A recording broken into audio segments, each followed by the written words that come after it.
Hi everyone, I am Dr. Sakshi Arora-Hans, your OBGY faculty at Marrow, and today I am here to discuss with you all the OBGY questions which were asked in November ANICET exam. Now, in November exam, the questions which were asked in OBGY, they were pretty easy and from predicted topics. Like I would say, they were from all the PYTs, nothing came from other than PYTs. Although some of you might find one or two options very tricky, but yes, OBGY was a cakewalk in INI-CT November exam. And if you are surprised that why is ma'am wearing glasses today, then actually I'm having conjunctivitis. And just now I am back from a 12 hours face-to-face class. It is around 10 p.m. when I'm taking your recall session, right? So chalo, let's begin with the first question.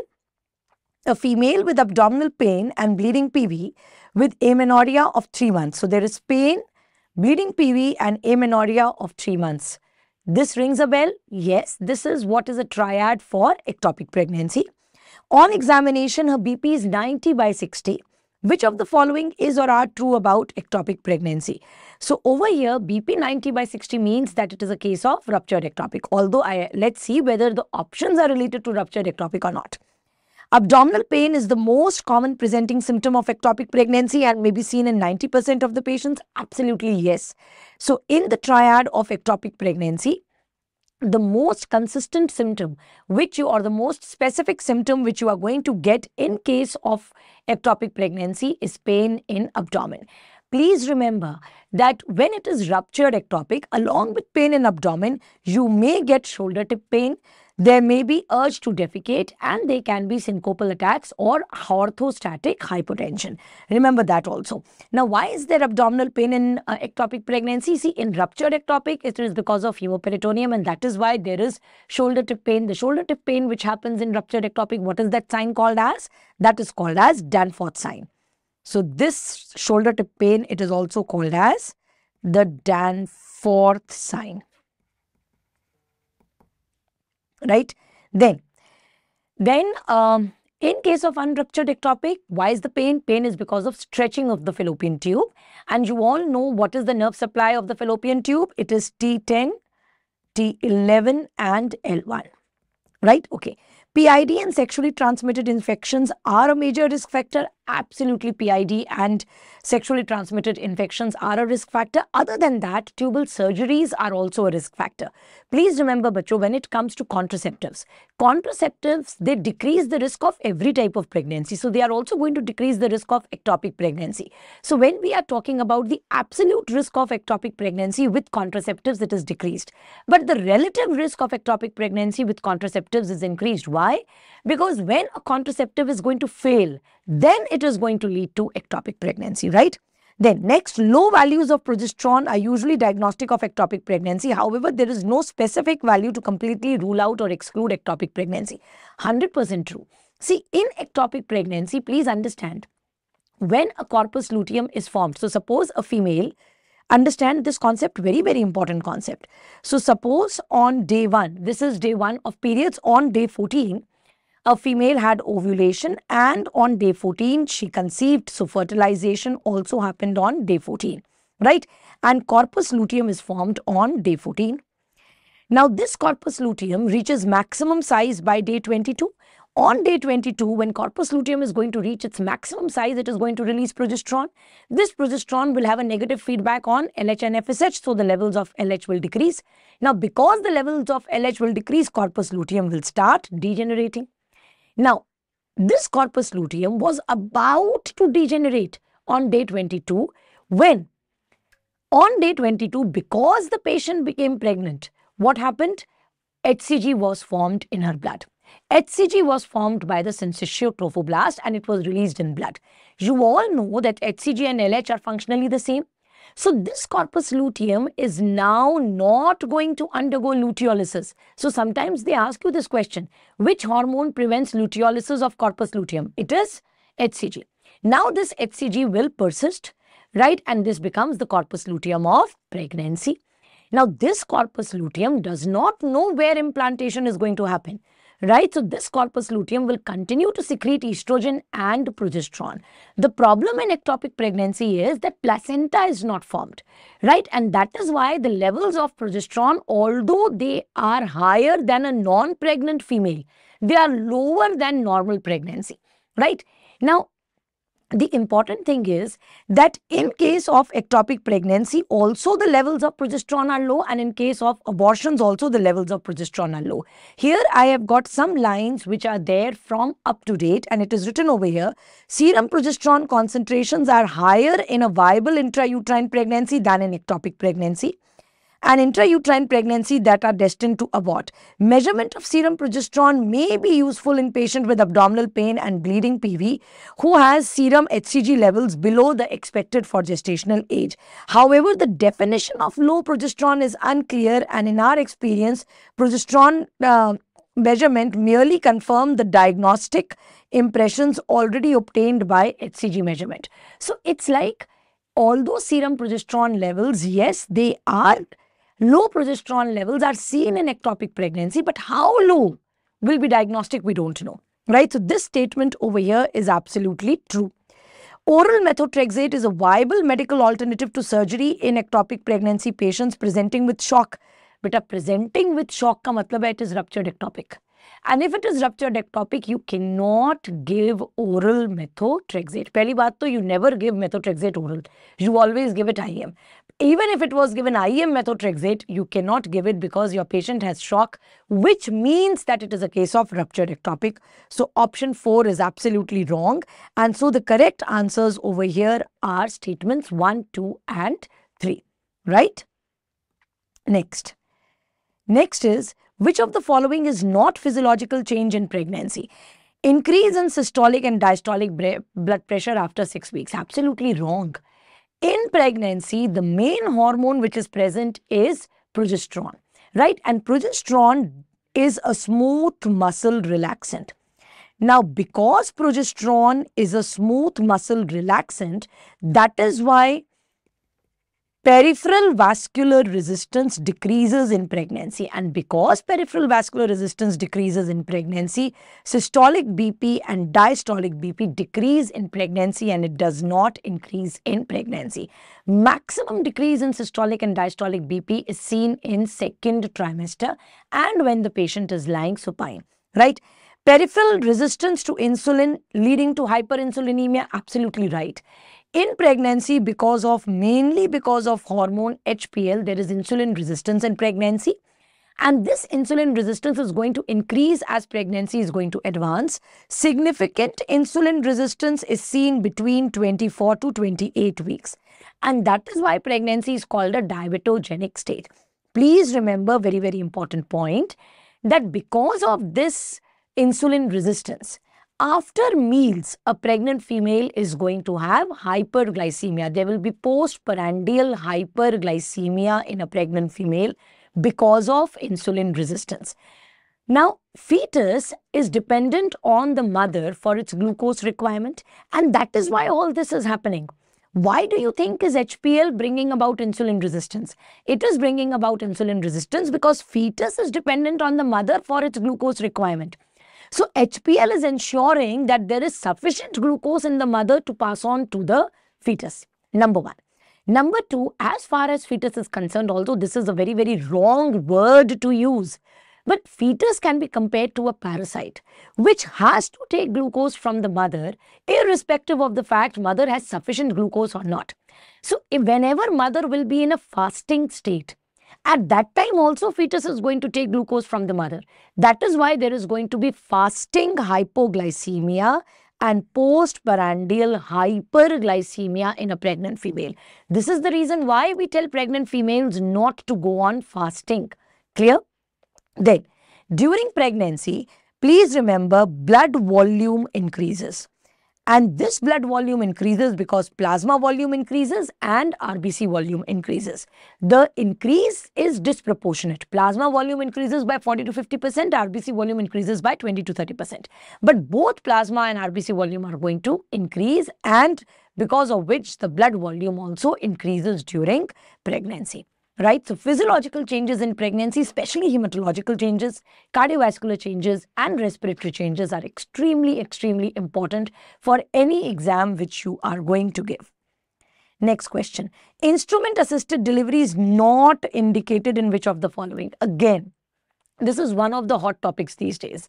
Forceps and vacuum, many questions are being asked. Whether it was your May INI set, whether it was NEET PG 2024, and now November INI set. Many questions, every time a question is being asked on forceps and vacuum. So you have to tell in which case is forceps or vacuum, that is instrumental delivery, not indicated. Please remember, instrumental delivery is indicated whenever there is fetal distress in second stage of labor, right? Or if mother says, I'm exhausted, or if the second stage is getting prolonged. Whenever there is a CPD, please remember where in all those conditions where you have to do a cesarean section, instrumental delivery is not done. That's a very, very simple rule. Whether it is placenta previa, whether it is obstructed labor, whether it is CPD, whether it is contracted pelvis, whether it is transverse lie, whether it is bro presentation, wherever you have to do a cesarean section, you cannot go for instrumental delivery. Instrumental delivery may forceps can be applied in that condition where vaginal delivery is possible, right? So please understand few more important points about forceps and vacuum. These days, forceps and vacuum are applied only when the cervix is 10 centimeters dilated and when the station of fetal head is more than equal to +2. Now, when station of the fetal head is more than equal to +2, then you can apply forceps and vacuum. When we are applying forceps, there are two kinds of forceps application: low forceps application and outlet forceps application. Low forceps application means when station is more than equal to +2, that is when the station is +2 or when the station is +3. So when station is +2 or +3, then the type of forceps application which you do is low forceps application. And outlet forceps application is when the station is +3, +4 or +5, then you go for outlet forceps application. When it comes to station +3, at +3 station, you can apply low forceps also, or you can go for outlet forceps application also. Now depends upon whether the sagittal suture is in AP diameter of the pelvis or not. If sagittal suture of the fetus is in AP diameter, you are going to apply outlet forceps, that is Wrigley's forceps. And if it is not in AP diameter, you are going to apply low forceps. Clear to all of you? Right.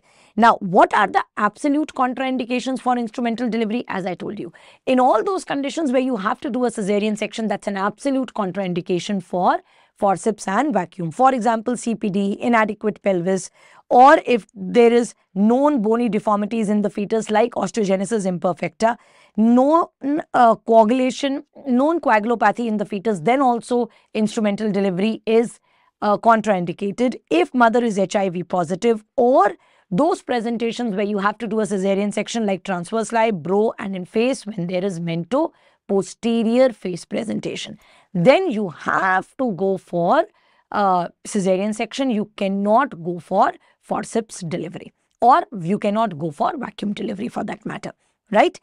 Then another important points which I want you to remember is, what is the advantage of vacuum over forceps? The advantage of vacuum over forceps is vacuum can rotate the head of the baby, forceps cannot rotate the head of the baby. And although we don't apply, but vacuum can be applied when the cervix is more than equal to +6 centimeters. What are the advantages of forceps over vacuum? See, ventilus or vacuum cannot be applied in preterm delivery, forceps can be applied. Then vacuum cannot be applied for after coming head of breech. Vacuum cannot be applied in face when there is mento anterior. And in fetal distress, although vacuum can be applied, but we prefer forceps. Same is the case in heart disease patients. In heart disease patients, to cut short the second stage of labor, we use forceps or vacuum, and that is called as prophylactic use of forceps or vacuum.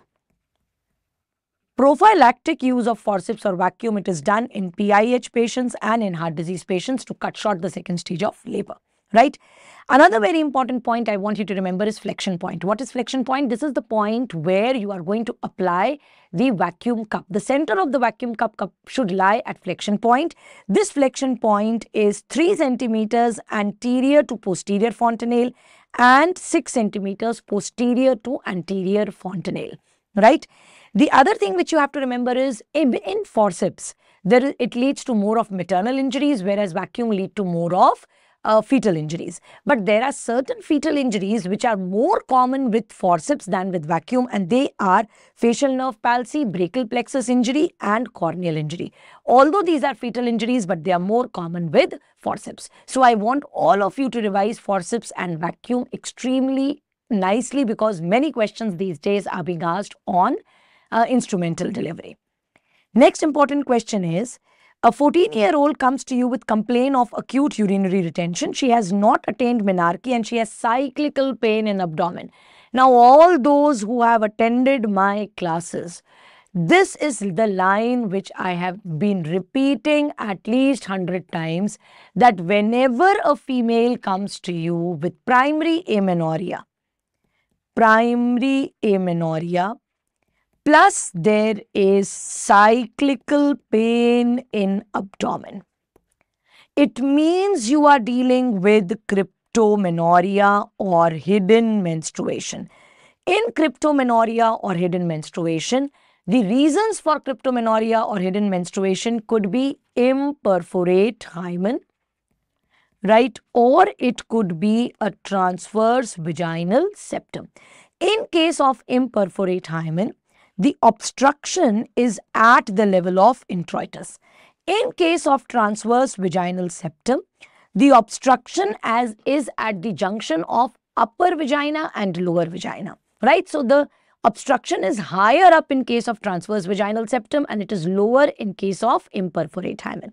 Why am I telling you this is because whether it is imperforate hymen or whether it is your transverse vaginal septum, because blood will not be able to come out, so blood is going to collect in both transverse vaginal septum and in case of imperforate hymen. Now, when blood is going to collect in case of imperforate hymen, it is going to more oftenly lead to hematocolpos. Whereas when blood is going to collect in transverse vaginal septum, it is more oftenly going to lead to hematometra. In these females, the typical complaint will be that they will have cyclical pain in abdomen every month, but they are not going to menstruate, right? When you are going to go for a per vaginal examination, which you don't do because they are virgin females, and when you go for per rectal examination instead of per vaginal examination, you are going to get a bulky uterus in them. When you do a local examination, in case of imperforate hymen, you are going to get bluish tensed hymen. Right? And cough impulse is going to be present. Whereas in case of transverse vaginal septum, there will be no bluish tensed hymen. The hymen will be absolutely normal and cough impulse will be absent. The best way to differentiate between transverse vaginal septum and imperforate hymen is by doing MRI, although every time MRI is not required. In case of imperforate hymen, what is the management? You have to give a cruciate incision on the hymen. So over here they are saying on genital examination, bluish bulge is seen, which means the diagnosis is imperforate hymen. If I ask you between the two, which one will be associated with renal anomalies? It's transverse vaginal septum. Now, in case of transverse vaginal septum, because blood is collecting inside the uterus, so there are also chances of retrograde menstruation. And that is why transverse vaginal septum is also associated with endometriosis, right? Okay. Which of the following is the smallest pelvic diameter at the brim? Now, please understand that when we are talking about the brim, we are talking about the inlet. At inlet, there are 3 AP diameters. Number 1 is true conjugate. True conjugate is the distance between sacral promontory and upper border of pubic symphysis. Right? What is the value of true conjugate? True conjugate is 11 centimeters.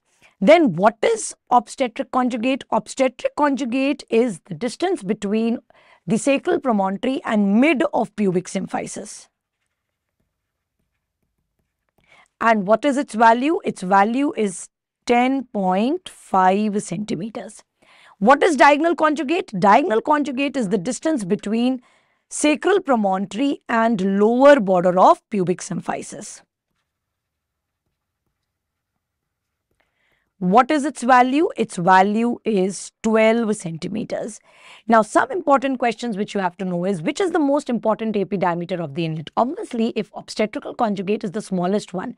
So, if fetal head can pass through obstetrical conjugate, it can pass through the other two. So, the most important AP diameter of the inlet is obstetrical conjugate. What is critical obstetrical conjugate?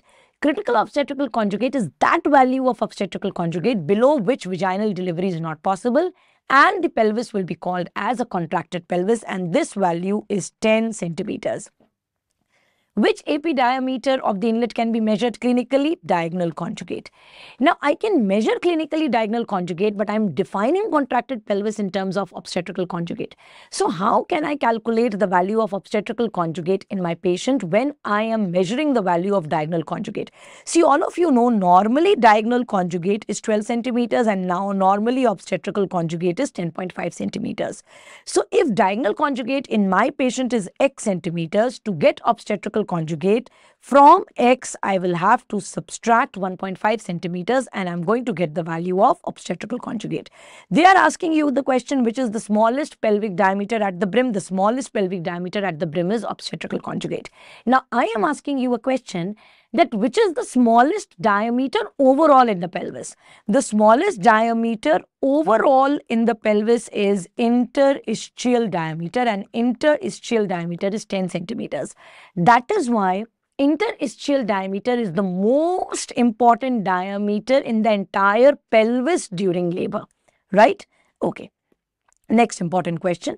A 32-year-old female G2P1 comes for a quadruple test at 16 weeks. Which of the following is not included in the quadruple test? Inhibin B, no beta. Inhibin A is included.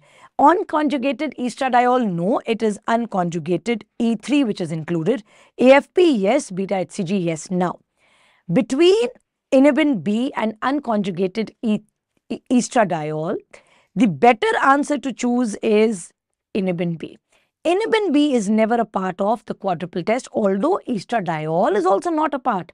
But because they have written the word unconjugated, so we are going to take it as a printing mistake that maybe there was some kind of a typo error where instead of unconjugated E3, by chance the examiner has written unconjugated E2. But inhibin B definitely is never a part of the quad test. Now, in case of Down syndrome, inhibin levels are high, right? It's inhibin A and I for inhibin, I for increase. So, inhibin levels are increased in Down syndrome. E3 levels are decreased, alpha fetoprotein levels are decreased, and H for HCG, H for high. So, other than H for HCG, H for high, and I for inhibin, I for increased, rest every biochemical marker in Down syndrome is decreased. Now, you are going to tell me what is a combined test. Combined test is a test which is done in first trimester where you are going to do dual test which includes PAP-A plus HCG, and this should be followed by nuchal translucency. This is called as combined test. What do you call as the integrated test? Integrated test is when in first trimester you are checking the values of PAP-A and you are measuring nuchal translucency, and then in second trimester you are doing the COD test. In other words, the total biochemical markers which you are measuring in integrated test are 5. Right? And the result of this test you have to declare later on. After the second trimester testing is done, then you declare the results. You don't declare the result after first trimester screening. Right? Okay. Next important point. Early onset preeclampsia is defined before. Now, I quickly want to revise the terminologies related to PIH and preeclampsia. Now, whenever a patient comes to you with BP more than equal to 140/90 in pregnancy, you have to see whether the BP is increased before 20 weeks or whether the BP is increased after 20 weeks. If BP is increased before 20 weeks, that means this is chronic hypertension in pregnancy.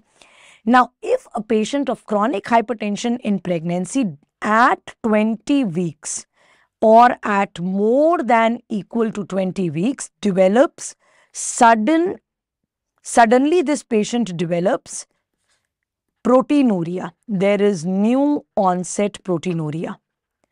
All of a sudden, your patient of chronic hypertension suddenly after 20 weeks develops proteinuria, or your patient develops signs of end organ damage, or your patient suddenly her BP becomes uncontrollable. In these cases, instead of calling it as chronic hypertension, I am going to revise my diagnosis and I will say this patient is chronic hypertension with superimposed preeclampsia. In patients, if they are developing increase in BP after 20 weeks, you have to check for proteinuria or for signs of end organ damage. Now, if proteinuria and signs of end organ damage are present, this means you are dealing with preeclampsia.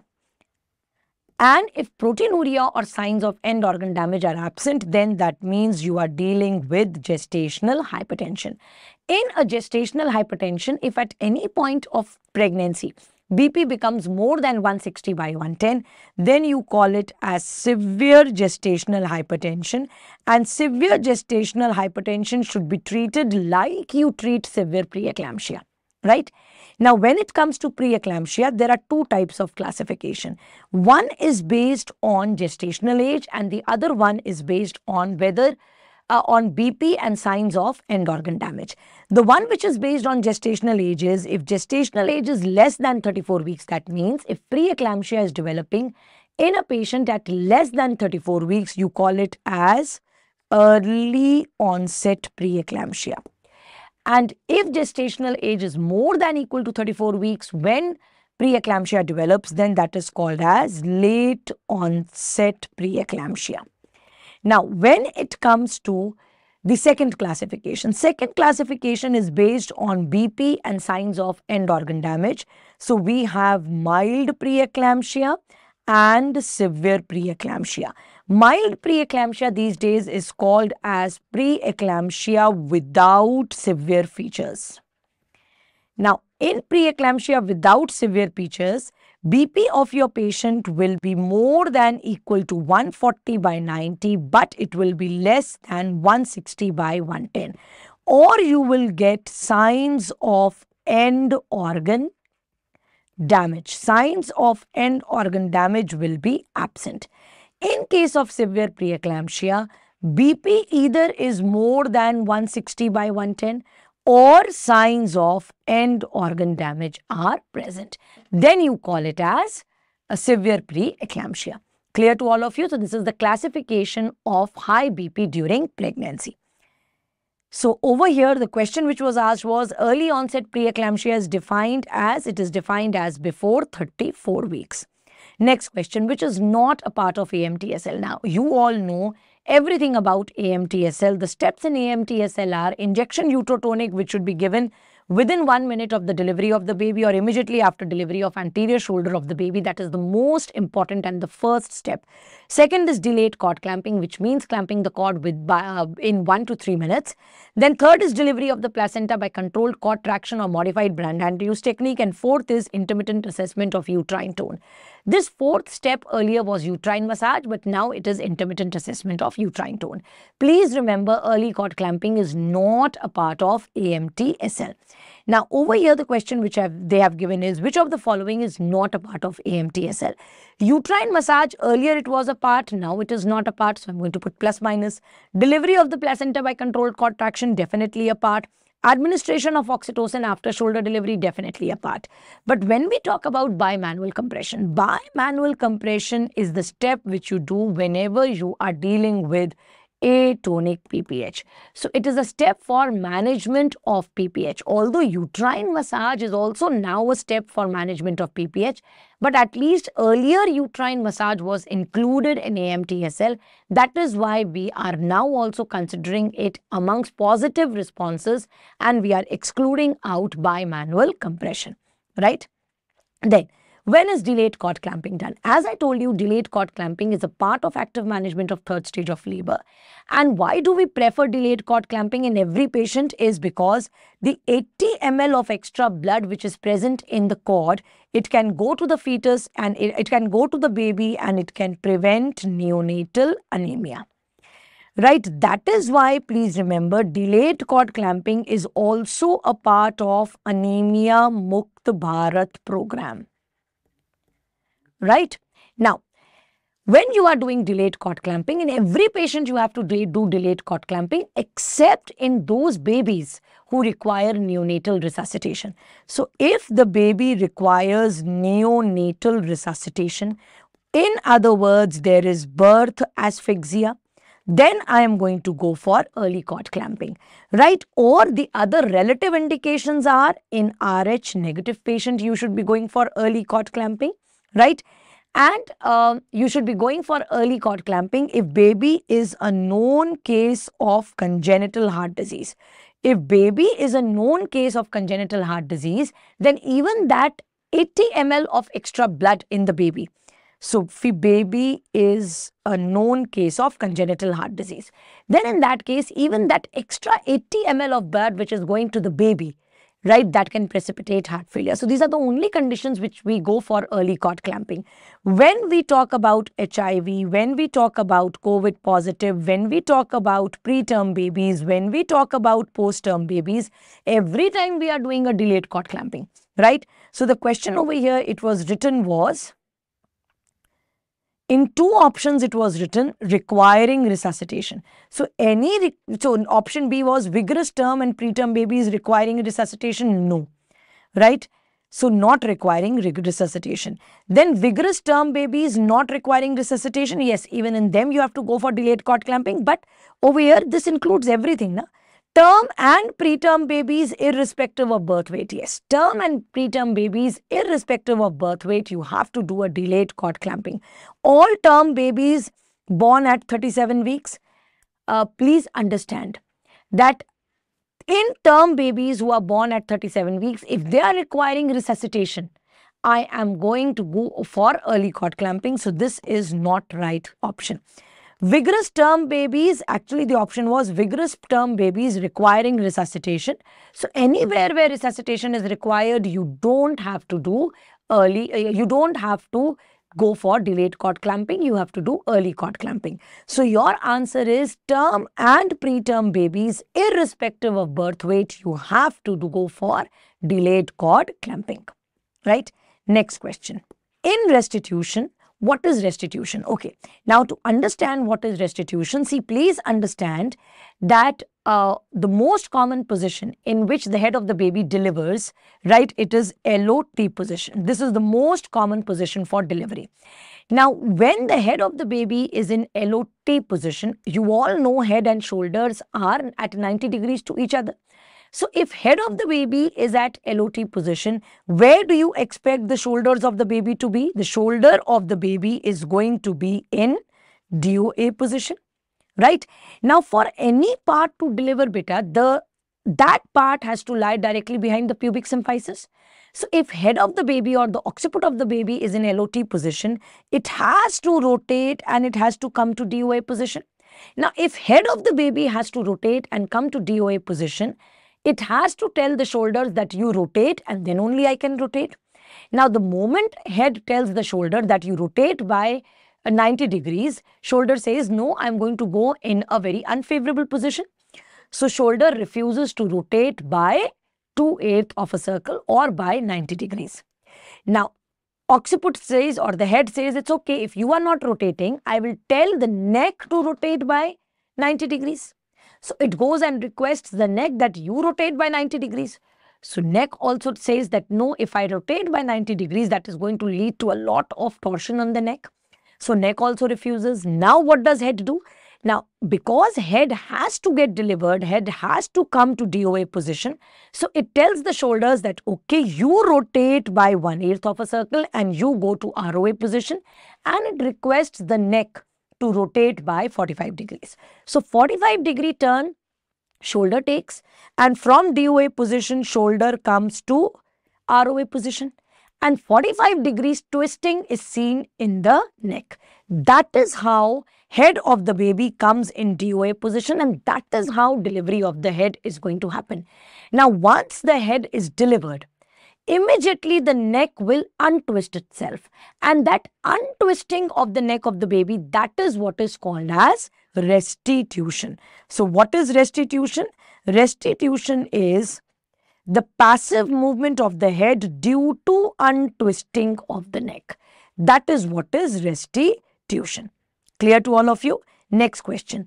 A 35-year-old P2L2 woman presents with malodorous vaginal discharge and normal cervix, whiff test positive. Now, there are two hints which the question is giving you. One, it is telling you that it's a malodorous vaginal discharge. Then it is telling you whiff test is positive. And do you notice here, they are not mentioning anything about pruritus. If pruritus would have been present, definitely they would have mentioned. If they are not mentioning anything about pruritus, that means pruritus is absent. In other words, we are dealing with bacterial vaginosis. In bacterial vaginosis, there is no inflammation, and that is why there is never any complaint of pruritus. In bacterial vaginosis, there is alteration of the vaginal flora. The Doddeline bacilli of the vagina, they are replaced by Gardnerella, right? Now, in case of bacterial vaginosis, you will come across terms like whiff test positive.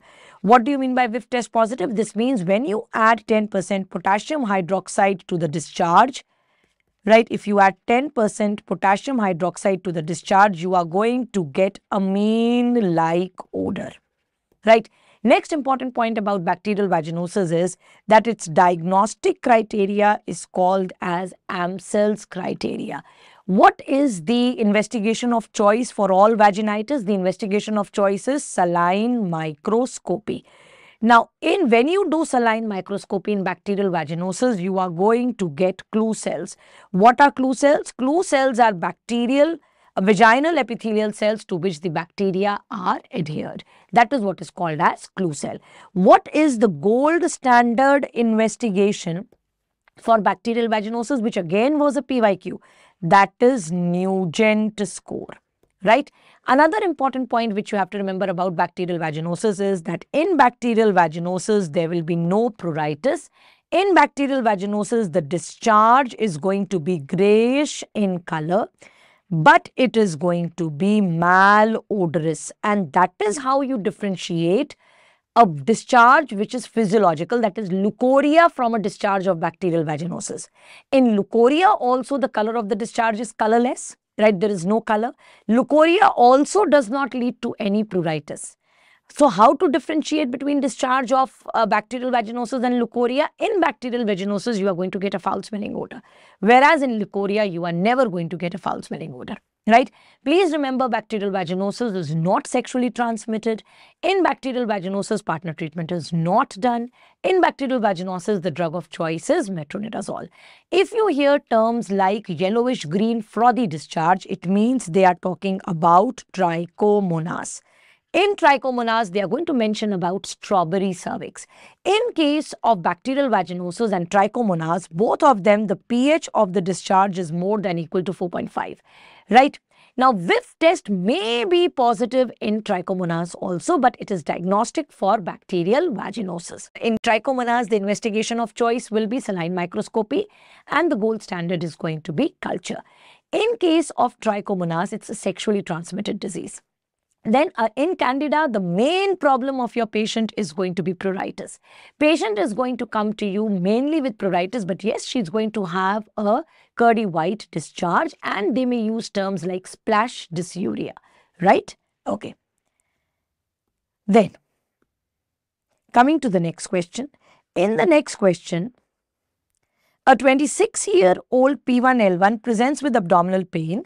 She has past history of rheumatic heart disease for which she has undergone mitral valve replacement, and she is on warfarin. On examination, a 14 weeks abdominal mass was felt.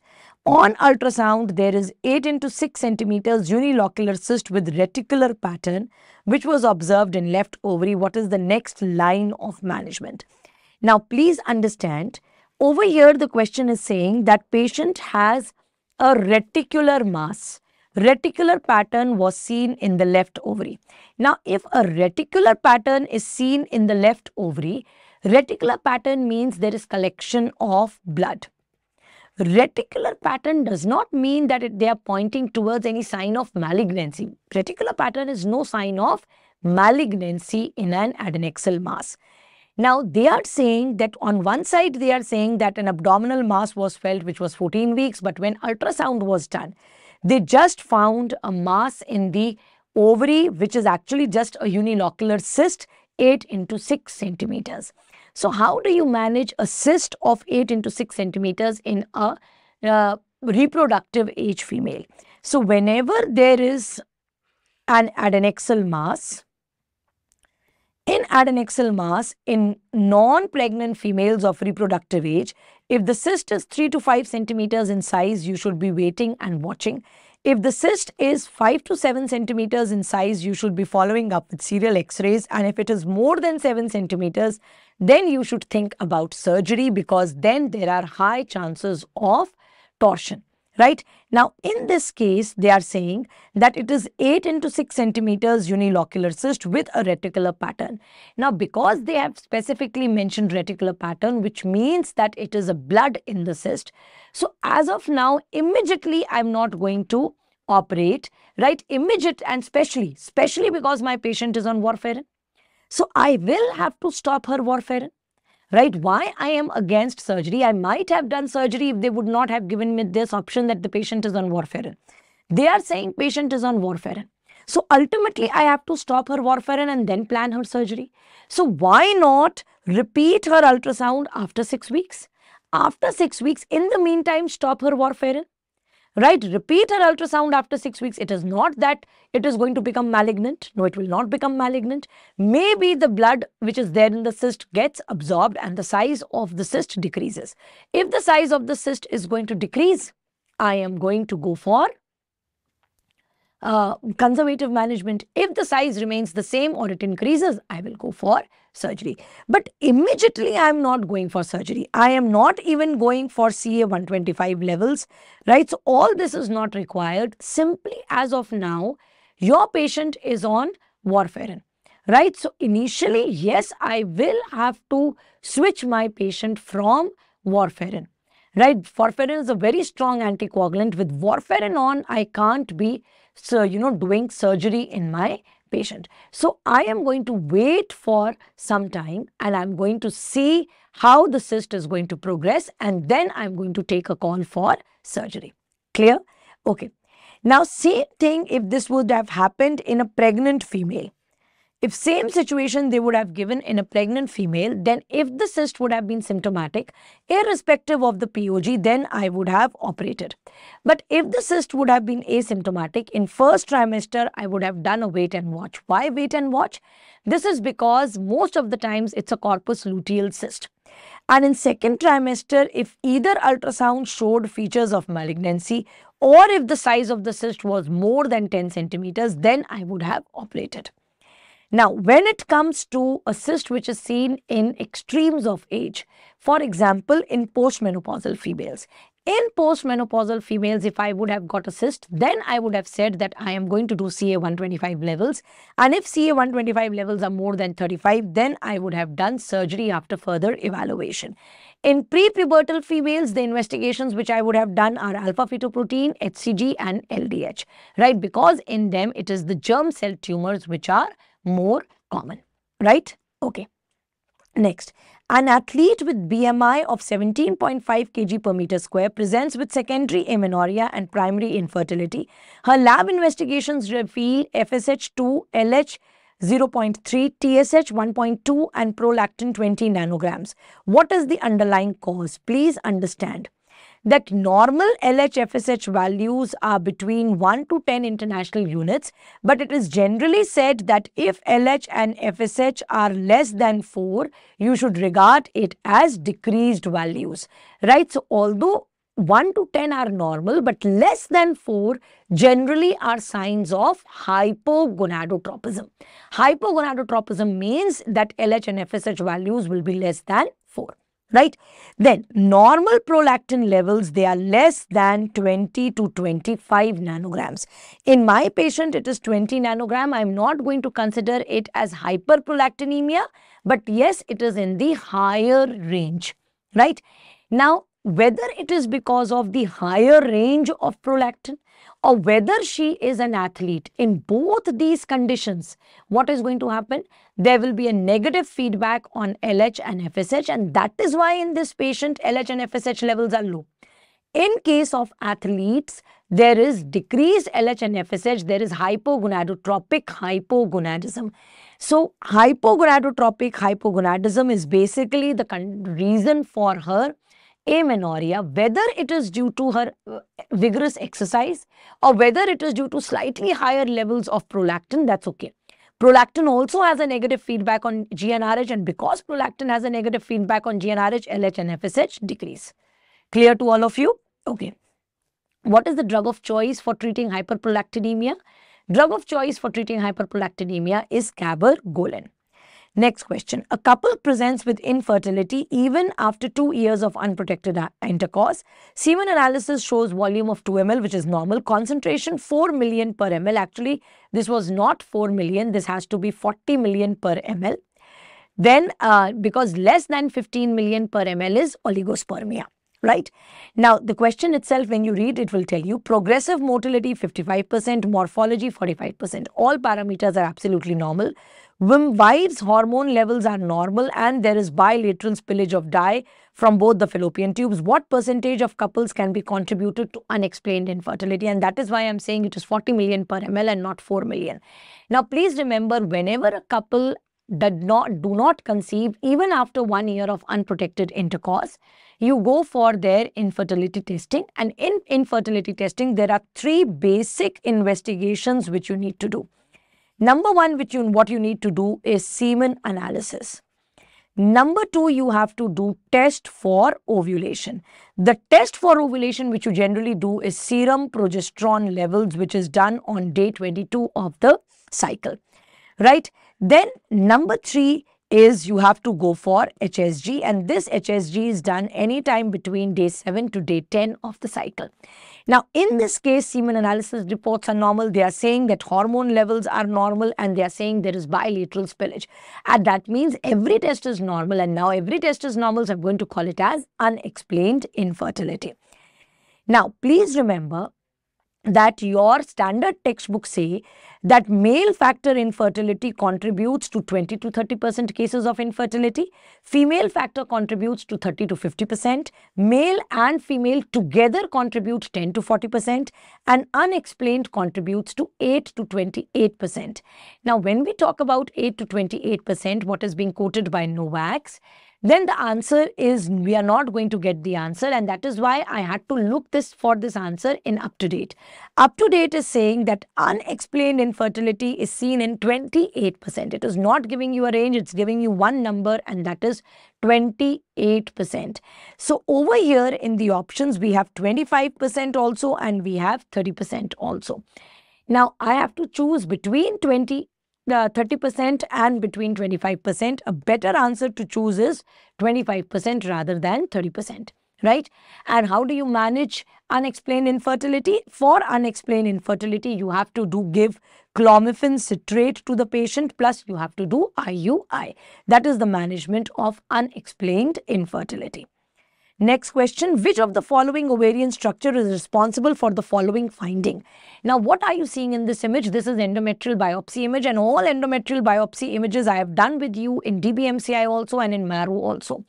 Now, if you look at this image, what are you getting? You are getting corkscrew appearance of the glands. This is also called as sawtooth appearance of the gland. Corkscrew or sawtooth appearance.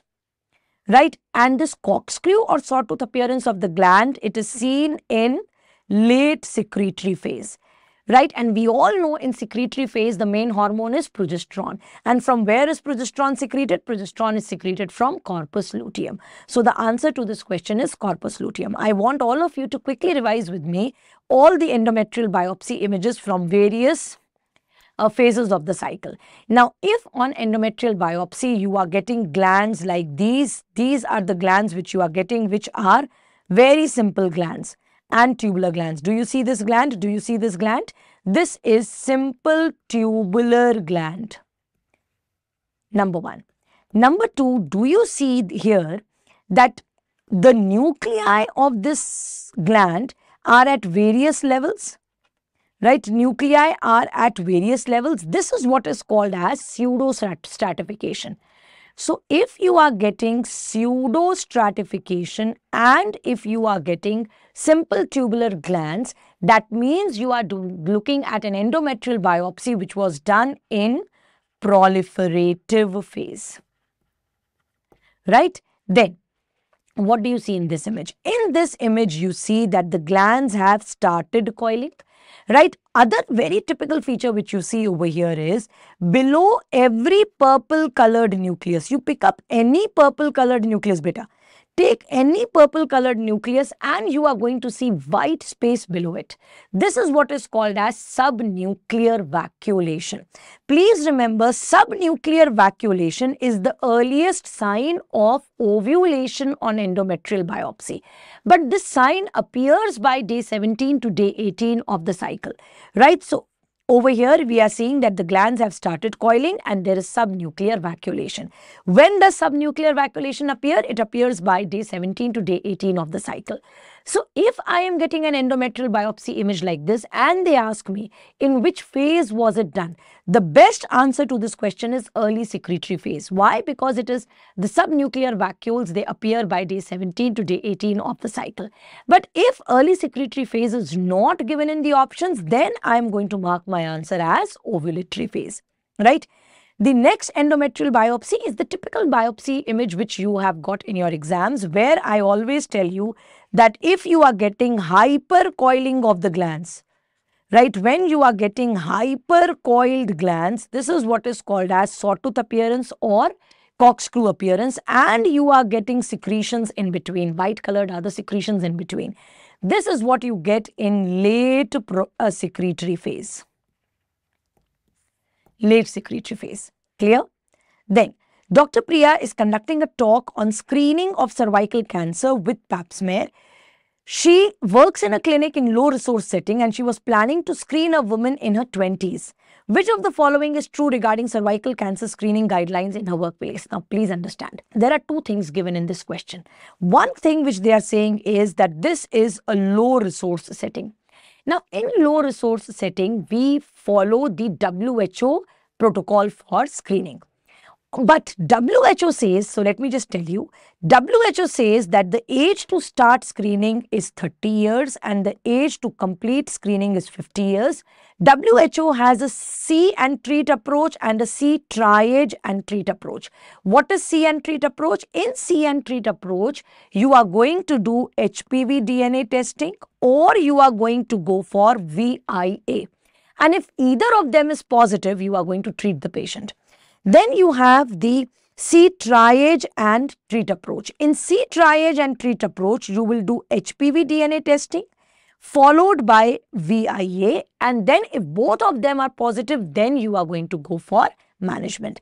Now, as per this approach, if HPV DNA is negative, then in general population, it should be repeated after 5 to 10 years, and in HIV positive patients, it should be repeated after 3 years. If HPV DNA is positive and VIA is negative, right, then HPV should be repeated after 1 to 2 years. And if VIA is negative, it should be repeated after every 3 years. This is what WHO says. But WHO says that the screening has to begin from 30 years. ACOG screening protocols begins at 21 years, right? And the method is pap smear, which should be repeated after 3 years. From 30 years onwards, you are going to do a co-test, which means HPV DNA testing plus pap smear. This has to be repeated after every 5 years till 65 years of age. And if in previous 10 years there was any abnormal pap smear report, then the screening should be continued till 75 years. If hysterectomy is done, then screening should be discontinued.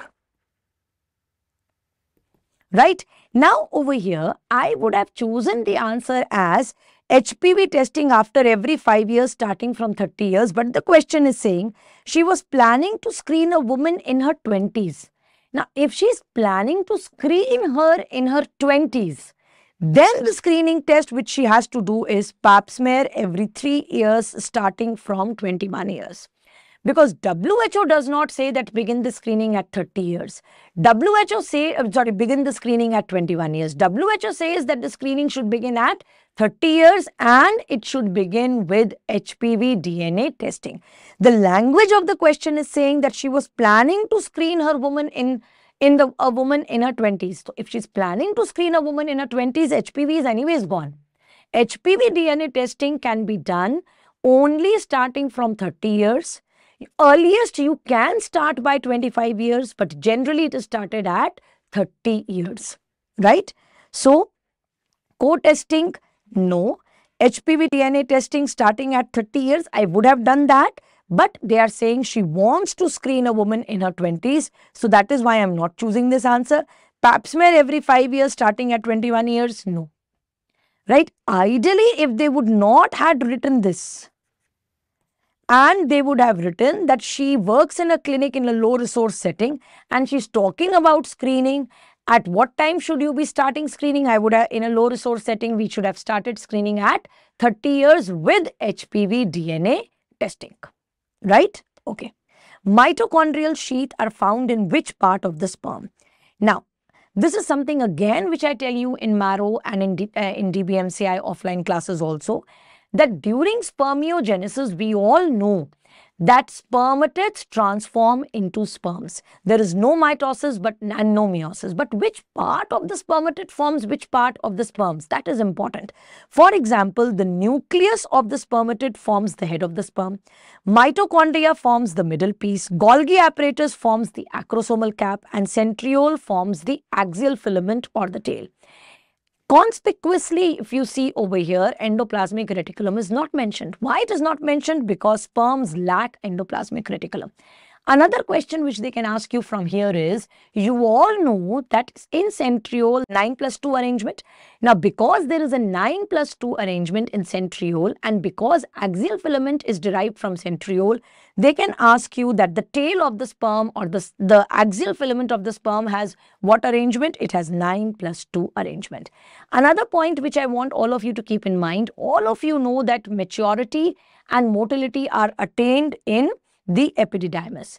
They may ask you in which part is maturity attained and in which part is motility attained. Please remember, when we are born, we first become motile, and then we become mature at puberty. But in intrauterine life, it's the other way around. Sperm is first going to become mature and then motile. So it is going to become mature in proximal part of epididymis and it is going to become motile in distal part of epididymis, right? Then, which of the following does not constitute as a germ cell tumor? Now, classification of ovarian tumors is extremely important.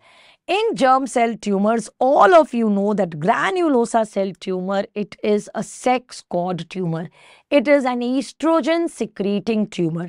So, over here, I have mentioned the classification of ovarian tumors. Please remember, androgen secreting tumors of the ovary, they are also called as androblastoma or arhenoblastoma. This classification of ovarian tumors is extremely important and I want all of you to put it in your 20th notebook. So, this is the recall for INI-CT. You know, the language of the question, some of the questions was confusing. If this was the language, then this is the answer. But if language was not this, for example, specifically, I am slightly apprehensive about this question. If this particular line was not mentioned, that she is planning to screen a woman in her 20s, then I am repeatedly telling you I wouldn't have marked the answer as pap smear every 3 years starting at 21 years.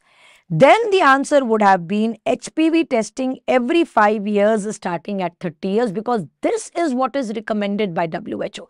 The WHO protocol for screening is for low resource setting, and pap smear, which is recommended by ACOG, is for the countries which have got good resources. WHO is not very inclined inclined towards pap smear. The reason being that after pap smear, you have to take a biopsy, right? Pap smear without biopsy, you cannot treat. But WHO says that if there is a low resource setting and you are going to suppose any village for screening purpose, so first you are going for pap smear, you do a pap smear, then you wait for the result of pap smear. Now, based on the result of pap smear, you cannot treat. Then you go again there and you take out a biopsy, right? And then you go with biopsy report and then you treat. This is not feasible in low resource setting. In low resource setting, you need investigations where if the report comes out to be positive, you treat the patient. And that is why WHO gave the see and treat approach. In see and treat approach, it said that HPV DNA testing and VI or VIA should be done. If HPV is positive, treat. If VIA is positive, treat.